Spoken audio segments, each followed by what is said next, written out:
Thank you, everyone, and welcome back from lunch. So today we've spoken about crypto as an asset class, crypto like looking for use cases. But this session is we're going to focus more on crypto as an infrastructure, looking for throughput and finding throughput from some of your companies.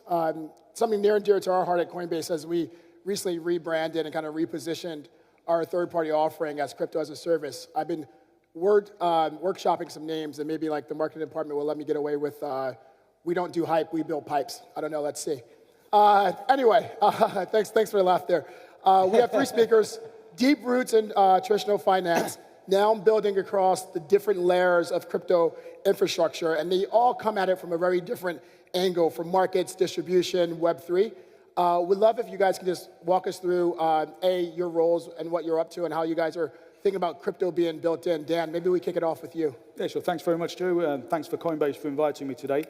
Good afternoon, everybody. My name is Dan Machulski. I'm the MD of eToro in the UK. I also oversee the German operation. For those of you who don't know eToro, we're very much a retail broker, but we're quite unique. We're still the only broker that offers stock, crypto, and retail derivatives on one platform. And we also offer it in quite a unique way as well. So you can directly invest in something, buy Tesla, buy Bitcoin, but we also allow passive investment. So you can copy another investor or copy another portfolio. So we're very different than everybody else in this space. I've been working in retail derivatives for about 25 years. Thank you. Thanks. Nilesh? Yeah, so my background quickly, and I'll talk a bit about Marex. So I've basically built three different derivatives businesses in the past. One at Lehman Brothers on equity derivatives, one at a company called Leontech, a startup focusing on structured products across asset. But the business I founded about 9 years ago is one called Marex Solutions as part of the Marex Group. If you don't know the Marex Group, it's a globally regulated investment grade, now as of last year, NASDAQ-listed company. And Marex Solutions, we build derivatives for customers, equities, commodities, FX, rates, credit. And we sort of provide effectively what a large investment bank might provide to customers, typically capital markets type products. But we sort of give those products to people who are a bit smaller, who maybe don't get the attention of a large investment bank. And so we're a bit smaller, a bit more agile, and actually it lended itself very quickly into crypto. So we were one of the first companies, the first company in the world to launch a digitally native structured product, fully on-chain. The first company to create auto-callables on Bitcoin, for example. So we've been sort of at the forefront of that transition between traditional finance and crypto. Perfect, thanks. And Ovi, to round us out. Yeah, good afternoon, everyone. My background is not really that conventional. I started my career in traditional finance, like my peers here. I traded high yield and distressed credit and credit derivatives at Barclays Capital for about 10 years, both in London and in New York. I got into crypto around the COVID time, like many people, just started trading random coins. I got quite deep into the NFT market when that was kicking off, and I launched and created a digital art collection called Wrecked Guy, which went quite viral in 2022. Over the next 2 or 3 years, we built quite a strong community and following, and I decided to use that crypto-native IP to build a real-world traditional CPG company, which is now called Rec Brands Inc., and these Rec drinks we have here are part of that produce. Cool, thanks, and highly recommended everyone tries the Rec drink. Dan, let's jump into it. I guess, like, at eToro, like, how do you think about crypto from a platform experience? I think back to our partnership with eToro that started off in 2017 and 2018. You were one of our first, if not the first, CAS clients to offer crypto under third parties. Do you guys approach it from a user experience? Is it about market access or a deeper shift into how your end clients and investors engage with the asset class? Yeah, sure. Well, you expect me to say this, but it is completely built in. I mentioned that eToro is still an oddity and it has this range of products. But what is really unique is we offer them all in exactly the same way. the wallet that you use, the way that you get your exposure, the way that you draw up a deal ticket, the way that you buy, the way that you sell is the same across all product ranges. And it has to be that way. We get people coming to us that are looking for an eToro experience in buying stock, but because the experience in buying crypto is identical, they're able to make that move. The friction's been removed.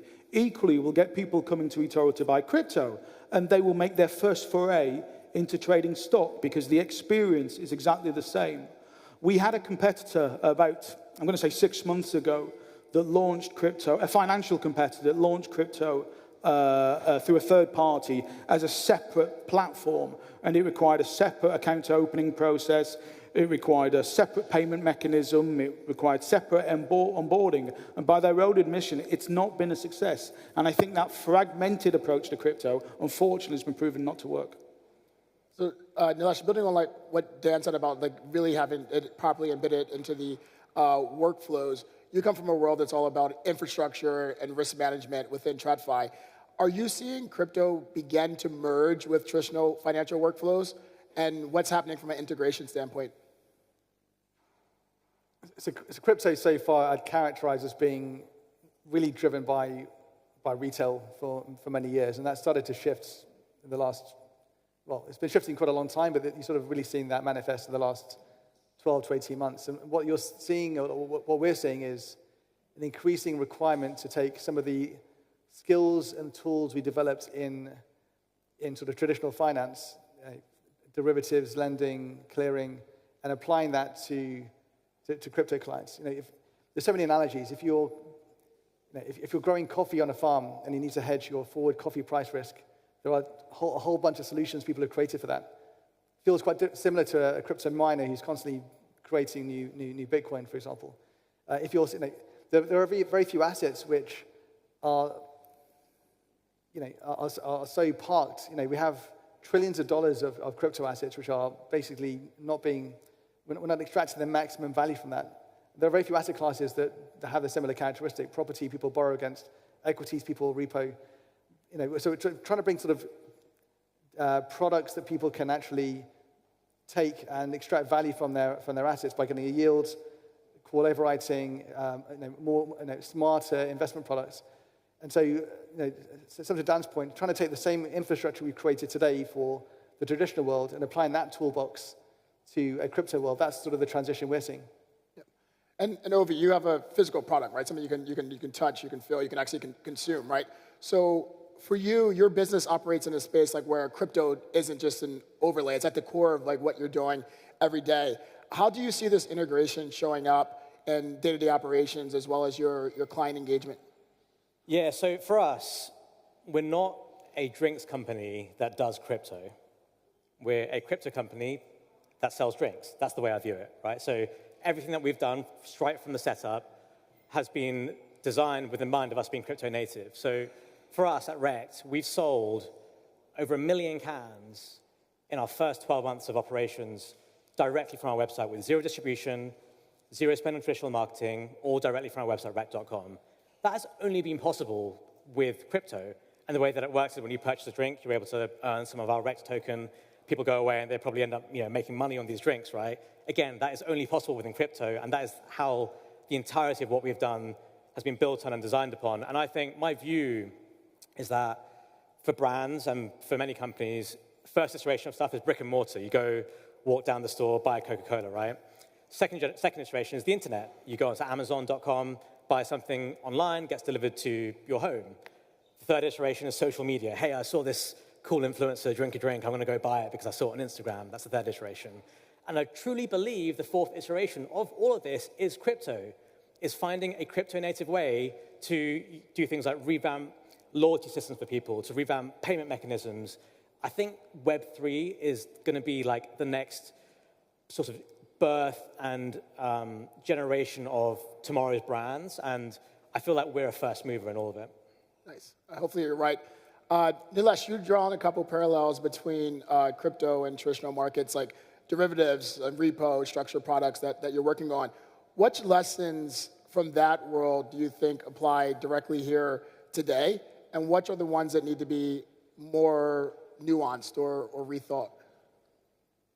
Well, look, the opportunity first is that you're giving people more efficiency in their capital. That capital happens to be crypto capital, but the point of these products, these tools, are to create efficiency. But it doesn't come without risk. And we talk a lot about having a distributed world and everyone's equal and everyone can take part. I don't think that's actually the case for some of these risk products. Risk management is a speciality that takes years of know-how to build. So I do think I think this is one of those things where if you are going to be in a credit business, that's not crypto. You're lending against crypto. That's not the same thing as being fully crypto. There'll be a few areas where risk management will be the thing that gets rewarded, and people will lose money because they don't understand how to do that well. So I think the risk is we try and sort of democratize risk everywhere, and you have a bunch of risk popping up in places where it shouldn't be, and people will get burnt. So I do think some of the things we've talked about in the past of having this actually quite well regulated, sensibly managed, I think that's how we're going to stop that risk from ending up in the wrong hands. Because if people start losing money, the regulators will sort of look at this and actually potentially swing more sort of conservative again. And that's the big risk, I think, for the industry. Yep. And Dan, kind of following on from that, you mentioned how eToro has a storied history of making complex markets accessible to the retail investors, like alongside each other in a seamless way. I know that you guys were recently on record as well for announcing being interested in tokenized equities and what that might mean. So what principles from traditional finance guide how you think about managing the market access, the transparency, and also that education element of crypto? Well, I think in one very obvious way. So eToro launched in the UK in 2013. I think we began offering crypto in 2015. We think we were the first place in the UK to offer crypto directly to clients. And so we're regulated for our stocks and derivative products, but obviously at that time there was no regulation for crypto. But we chose to treat them exactly the same. So the way that we offered them to clients, the way that we marketed them, the way that we dealt with them on the platform, the risk warnings that we associated with them was the same. So it's always influenced our crypto offering. I think we have to recognize that eToro wants things, we very much want to be a mass market brand.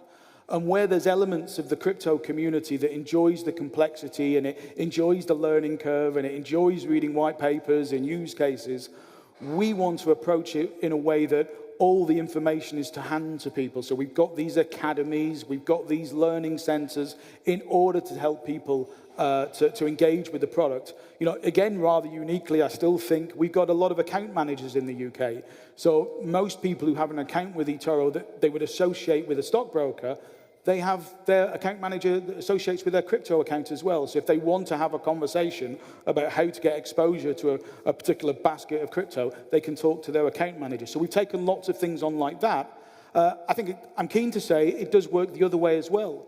And so we launched 24/5 equity markets around 2 years ago, and that's been driven by the crypto market. Seems like a sensible approach to kind of self-regulate yourself if you're already in a regulated business and you start to offer a new asset class. We have been a slight oddity, and we were part of the community when all the regulatory conversations have been happening. We absolutely wanted a strong regulatory framework because we think that's how you can appeal to the mass market. So we were slightly the odd one saying, yes, we agree with these risk warnings. Yes, we agree with this cooling off period, which did make us the black sheep of the community. Yep, makes sense. And Ovi, obviously you came from a regulated world of banking, trading into crypto native world. How's that mindset shift been from you, from a regulated balance sheet to something that's very crypto native from a brand and product perspective?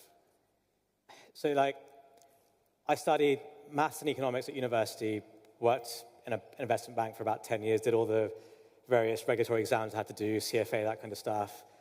And I really feel like I've had to unlearn so many of those concepts, right? I think my advice to anyone making that shift, or what I felt like I had to do, was open up my mind, because at the end of the day, you have Bitcoin, which has now been around for about almost 20 years. You have all these random altcoins, meme coins, stuff that's trading at billions of dollars of market cap, that's been trading at billions of dollars market cap for multiple years. You have 18-year-olds making millions of dollars out of thin air, right? These are all things that most people in my industry, my former industry, would say, that's a scam, that's worth zero, that has zero intrinsic value. I have no model to value that. There's no numerical formula to justify this. It's all 0, 0, 0, 0, 0. And people have been saying that about crypto for many years. I was saying that about crypto for many years. But you realize that this stuff, you may not have a model-driven way to value it, but it's a market. Stuff trades where it does. Even if it's some random meme coin that trades at $1 billion market cap, it's there because there is something there. There's some missing component to the way people perceive money and the way that a new generation is uprising and perceives money. And that's the most important thing to Grace, I think. And for us, it's like, okay, we have our Rect coin, which is a token that doesn't own equity in the business. You don't own the IP. You don't benefit from any of the revenues directly, but it has a $250 million market cap. Like, that's not zero, right? That's a significant amount. Why? Because people want to own it to express their sentiment in the underlying brand. Is that a concept that exists in the traditional financial world? Most people say no to begin with, but think about the idea of goodwill, right? Goodwill is the premium paid for an acquisition of a company over its fair value, right? People say that's the intangible value of a company's brand, but with goodwill, it's a fixed line item on your balance sheet from a one-off transaction that happened at a historical moment in time. There's nothing you can do to trade or speculate on it. But with crypto, with our token or with other brand coins, let's call them brand coins, there is an active, liquid, tradable market where millions of dollars of volume go through every day. You can buy, you can sell, you can go long. If you disagree with what I'm saying, you can literally go out there right now on your phone and probably short it, right? You can express a view on it.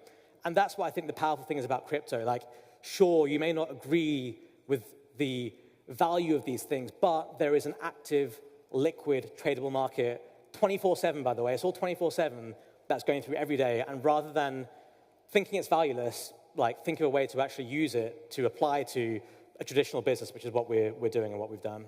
The ability to express an opinion is obviously very powerful. Let's shift gears a little bit and go back to regulation and kind of like how we're thinking about the regulatory environment. This morning, we had two heavy hitters with George Osborne and Nick Clay coming from two different sides of the spectrum, but agreeing that there needs to be some thoughtful innovation that's coming out from a policy perspective. So Dan, I know that in your day-to-day, you look after both the UK and the Germany, so you have your foot in the FCA as well as in the MiCA world from a crypto perspective. But how has the post-Brexit landscape affected your ability to really innovate and scale your business? And I guess maybe a spicy question, do you see more momentum at the moment in the UK or in the EU? Look, putting the politics aside, Brexit really hasn't helped. Really hasn't helped.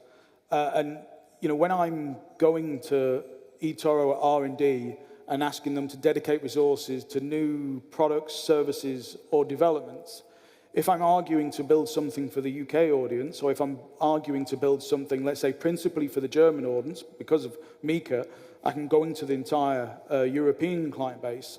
You know, the total addressable market in Europe is so much bigger than the market in UK that it means it's a relatively easy decision for eToro to make to lead with a European innovation rather than a UK. You know, the cooling off period that we have in the UK for the retail market, the appropriateness test that we have in the UK, it's just for the UK, and I get no benefit from building that for the UK for any other market that's out there. Having said that, what's clear, it's definitely clear at the moment when I look at the two client bases of the UK and actually the whole of Europe, I don't really have to just separate Germany. The UK is far more reflective of the crypto market. You know, the client base reacts far quicker and to more scale in any kind of crypto development or any kind of crypto volatility. The UK reacts quicker. I don't know how long that's going to last. And you know, I certainly see when competitors are looking to move into the market, it pains me that they choose to open up in Europe rather than the UK because of that development. Interesting. And Ovi, obviously, Rect is based in the US, but you operate globally, naturally being a crypto company. How do regional regulatory differences influence like where you build, where you raise capital from, and who you partner with? Yeah, it does make a big difference. When we started this about 12 months ago, and you make outgoing calls to supermarkets, distributors, business development type stuff, and say, hey, we're that crypto drink thing, like 99% of people will just hang up the phone and say, I don't want to touch this, it's, crypto, scam, blah, blah. And that's still the case in the UK. Like, we found it very difficult, even despite our sales numbers, even despite the mind share that we've obtained. Even when I tell the full story to, people in the beverage industry in the UK, it's always, generally always turned away. In the US, that's how it started. Since Trump got elected, since the SEC changed, since the US has become much more crypto forward, the same people who would hang up the phone to me have been calling us back saying, hey, you guys are that crypto drink, right? Like, what are you doing? Like, how did you make this work? How do you do this? How do you do that? And I think people in the US are realizing that crypto is going to be a major part of business and the economy. And people are realizing, okay, shit, I need to figure out how I'm going to start using this in my business and how I'm going to start capitalizing on it. Because if I don't, I'm going to be left behind and other people are going to make it. And that's where we're concentrating most of our resources. Like, I live in the UK. I'm obviously a British national, but it's just tough. It's like pulling teeth, doing anything here. And I go to the US, everyone's like, right, like 10 people are calling me back, following me up on emails, and they want to get stuff moving yesterday. Here it's like, pulling teeth is the best way to describe it here, I think. Interesting. Seems like some similar themes between you and Dan. Nilesh, from your institutional vantage point, slightly different. What region feels the furthest ahead on enabling crypto markets from a maturity perspective? And then do you think that regulatory clarity is still a competitive advantage, or we're kind of merging to where that's less competitive, given that we now have, MiCA, we have some policy come out of the US, the UAE, et cetera? My first point would be that regulation, I agree, does matter hugely. You mentioned Brexit. We have 200 people in Paris now. We wouldn't have had those 200 people in Paris if we could have had them in London in the first place. So these things have it's a real thing. It amazes me around the UK, London specifically, has a real talent advantage around crypto. I think everyone sort of senses it. But you're forcing people through regulation to answer that question, where's the best place to do this from, as opposed to let's just get on with it. And so at the beginning, you could say, I'm in London, my friends are here, my talent's here. But eventually, as you mature, you start thinking about a more strategic setup. You talk about cash ISAs. There was a topic in the news yesterday for those who know the UK system. You sort of effectively give people a tax advantage to put their money in fiat currency, where the Bank of England targets to depreciate it by 2% a year. So it's going to lose money versus its principal. And no one has a problem with that. That's sort of but you don't let people market some crypto products, which had they bought, to Ovi's point, bought any crypto any Bitcoin in the last 15 odd years that have made a lot more than leaving it in a cash ISA. So you're sort of using tax to force people away from these things, using regulation to prevent people being educated around it. We've all heard about the stablecoin regulation. It just becomes tough.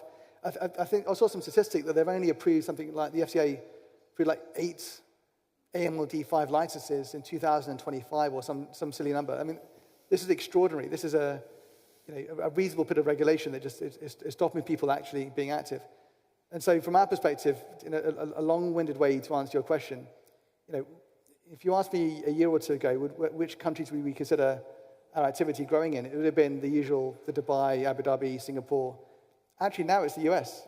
We're actually actively looking at the US and saying they've shifted their regulation, they've shifted their approach, their body language. So actually, why not get on board with that? And it's a great location to operate from. So yes, it does matter. And for us, I think the US is probably something we're leaning into when we wouldn't have even considered it 12 months ago. Ovi, shifting away from some of the regulatory underpinnings, again, we mentioned like crypto is something that is fundamental in terms of your business day to day. What are some of the lessons that you learned from operationalizing on crypto native rails that you would share with other institutions that are kind of beginning their journey, like in terms of picking partners or how you go to market? Like, what are some things that you would want to get out there? For me? Yeah. Yeah, I think, so for us, we accept payments in crypto, right? We use Coinbase Commerce, we use Base Pay. We can take money in USDC, other stable coins, in ETH, Bitcoin, etc. And you can put that money to work, right? Like, you can earn yield on your ETH. Most people who are not crypto native wouldn't know how to do that, right? We have a big stockpile of our rec coin. We can borrow against that if we have capital needs. There are all these ways you can put that money to work, which I think is very powerful, but you have to be crypto native to understand, number one, how to do it, Number two, how to keep it secure. Security is the absolute main thing. Like, are you doing it all yourself in self-custody, or you're using something like Coinbase Prime where you can have those assets under control? Like, those things are important to understand. And I would take, if I'm a corporate and I'm saying, okay, I'm going to start buying some Bitcoin or buying some ETH, I would spend like at least, a whole day trying to understand how custody works, what it means, like what's a private key, what does it mean to store something in a cold wallet, and understand all those mechanics before taking the path of doing that, and then understand how yield works and what are the risks of putting your funds into a smart contract. What is smart contract risk? What are the other risks that you need to be aware of? Because, we're coming off the back of an extremely volatile last few days where people are probably sitting there with, looking at their balance sheets thinking, oh yeah, like my net risk is zero. I'm delta neutral. This is all great. And next thing you know, you've got a massive hole in what you're doing, right? So it's really important to have an understanding of that before you start waving in the crypto. And once you do have that understanding, I think it unlocks so many capabilities for any company really in any industry. Like for us, we have put that money to work in multiple different ways, which generates a yield for us as a company, and we can use that for operating expenses. So it's a very powerful tool, I would say, and I think one worth investigating. But security and understanding of risk is absolutely paramount, and you can't cut corners there. Cool. And Dan, for you, you sit close to both the retail and the fintech clients. I guess, like, what trends or behaviors from your underlying client base have you seen or are you seeing that suggest crypto is becoming more mainstream, part of like their everyday life versus just a niche investment class on your platform? Well, he doesn't thank me for saying it, but my father is 75. He's never traded stock in his life. He's never been engaged with that market. He holds Bitcoin. There's something about crypto that has appealed to the mass market, and perhaps it's an element of where the financial proposition failed in engaging with the UK retail market. The best example that I can give you about how it's mainstream is the FCA's annual survey. It's to their chagrin that every year they come out with this survey, hoping that the number of people engaging with the crypto market is going down, and it just keeps going up.